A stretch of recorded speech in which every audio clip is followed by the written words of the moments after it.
안녕하세요. 오늘 저희가 함께 깊이 들여다볼 자료는 김산덕 교수의 천황제와 일본 개신교인데요. 이 자료들을 통해서 일본 천황제가 그저 정치제도가 아니라 상당히 강력한 종교적 이데올로기로 작동한다는 점, 그리고 이게 왜 기독교 신앙과 좀 근본적으로 부딪히는지 여기에 초점을 맞춰보려고 합니다. 오늘 목표는 천황제의 그 핵심적인 종교적 성격을 파악하는 거예요. 자, 바로 시작해볼까요? 네, 아주 흥미로우면서도 중요한 주제죠. 천황제는 뭐랄까, 일본 사회 전반에 아주 깊숙이 뿌리내린 이데올로기인데요. 특히 근대 일본이 만들어지는 과정에서 상당히 의도적으로 구성된 국가 종교라는 측면, 이걸 좀 봐야 합니다. 아, 국가 종교요? 네. 이게 사회 전체에 어떻게 영향을 미치고 또 기독교 신앙과는 어떤 본질적인 긴장 관계를 만드는지, 그걸 살펴보는 게 중요합니다. 자료에서도 보면 천황제가 단순히 정치, 경제 이걸 넘어서서 사회, 사상 전반에 걸친 어떤 총체적 체제다 이렇게 정의되던데요. 그냥 군주제는 아니라는 거잖아요. 그렇죠. 완전히 다른 거죠. 그런데 메이지 유신을 이끌었던 사람들은 왜 천황제를 이렇게 강력하게 거의 종교처럼 만들려고 했을까요? 그 이유가 뭘까요? 그건 당시 일본에게는 국가 통합을 위한 강력한 정신적 기동, 기축이 절실했기 때문입니다. 아하, 통합의 기축이요? 네, 그 이토 히로부미 같은 메이지 지도자들이 서구 열강을 보니까 그 힘이 어디서 나오나 분석해보니 기독교라는 종교적 기반, 여기서 나온다고 본 거예요. 아하, 서구의 힘이 기독교에 있다고? 네, 그런데 당시 일본에는 그 역할을 할 만한 통일된 종교가 없다고 판단한 거죠. 그래서 대안으로 황실, 그러니까 천황을 중심에 딱 놓고 사실상 천황교라고 부를 만한 인위적인 국가 종교를 만들어서 국민 정신을 하나로 묶으려 한 겁니다. 와, 그러니까 기독교 국가 모델을 보고 그걸 본떠서 천황을 중심으로 한 일본식 유일신 체제 이런 걸 만들려고 했다는 거군요. 정말 대담한 발상이네요. 그렇죠. 상당히 계획적이었죠. 그렇게 인위적으로 만들어진 그 천황교 이데올로기라면 당연히 기독교와 부딪힐 수밖에 없었을 것 같은데요. 구체적으로 어느 지점에서 가장 크게 충돌했을까요? 가장 근본적인 충돌 지점은 역시 십계명 제1계명입니다. 나 외에 다른 신들을 네게 두지 말라. 이 계명과의 관계죠. 네, 제1계명. 천황제는 천황을 단순한 정치 지도자로 보지 않아요. 고대 농경사회의 제사장 역할에서부터 그 권위의 뿌리를 찾아서 근대에는 현인신, 그러니까 살아있는 신으로까지 신격화를 하거든요. 살아있는 신이요?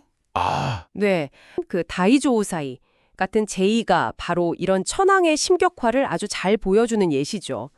이것은 유일신 하나님만을 섬겨야 한다는 기독교의 핵심 교리와는 정면으로 배치되는 겁니다. 그죠. 완전히 배치되네요. 일본 선교가 특히 어려운 이유 중 하나가 바로 이 지점, 이 깊은 신학적 대립에 있다고 볼 수 있습니다. 그러니까 이게 단순히 문화 존중의 문제 이런 차원이 아니라 신앙의 본질적인 원리와 그냥 정면으로 충돌하는 거니까 기독교 입장에서는 타협이 불가능한 그런 문제였다는 말씀이시군요. 네, 맞습니다.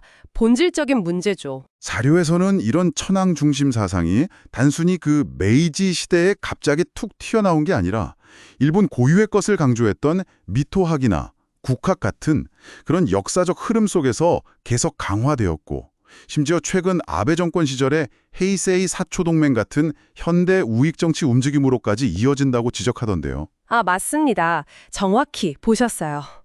그 천황을 정점으로 해서 일본을 신성한 국가, 신국으로 보고 어떤 국가적 우월상을 강조하면서 통합을 이루려는 그 사상적 흐름은 고대부터 근대를 거쳐 현대까지 쭉 이어져 왔다고 봐야 합니다. 상당히 뿌리가 깊네요. 그렇죠.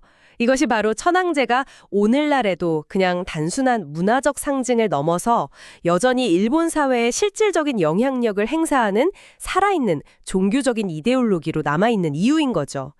이런 구조 때문에 일본에서는 사실상 정교 분리가 제대로 이루어지기 어려운 그런 측면이 분명히 있습니다. 결국 오늘 분석의 핵심은 이거네요. 천황제는 정치 권력이 국민 통합이라는 목적을 위해서 어떤 종교적인 형태와 권위를 빌려서 인위적으로 만들어낸 강력한 국가 종교 이데올로기다. 네, 바로 그 점입니다. 이걸 단순히 정치 체제나 문화 현상으로만 봐서는 그 본질을 놓치기 쉽다. 이게 분명히 보이네요. 그렇습니다. 오늘은 그래서 천황제의 그 종교적인 본질, 그리고 그 기원, 또 왜 기독교 신앙과 근본적으로 대립할 수밖에 없는지 여기에 좀 초점을 맞춰서 살펴봤습니다. 국가 형성 과정에서 정치 권력이 어떻게 전통과 종교를 재해석하고 활용했는지 보여주는 아주 흥미로운 사례라고 할 수 있겠죠. 네, 다음 분석이 정말 기대됩니다. 다음 시간에는 오늘 이야기 나눈 이 천황제 이데올로기가 구체적으로 어떻게 헌법이나 교육치거, 국가 신도 같은 제도를 통해서 일본 사회 곳곳에 뿌리내리게 되었는지 그 과정을 좀 더 자세히 파헤쳐 볼 예정입니다. 네, 그 제도와 과정을 살펴보는 것도 아주 중요합니다. 오늘 내용의 바탕으로 한번 이렇게 자문해 보시면 어떨까요?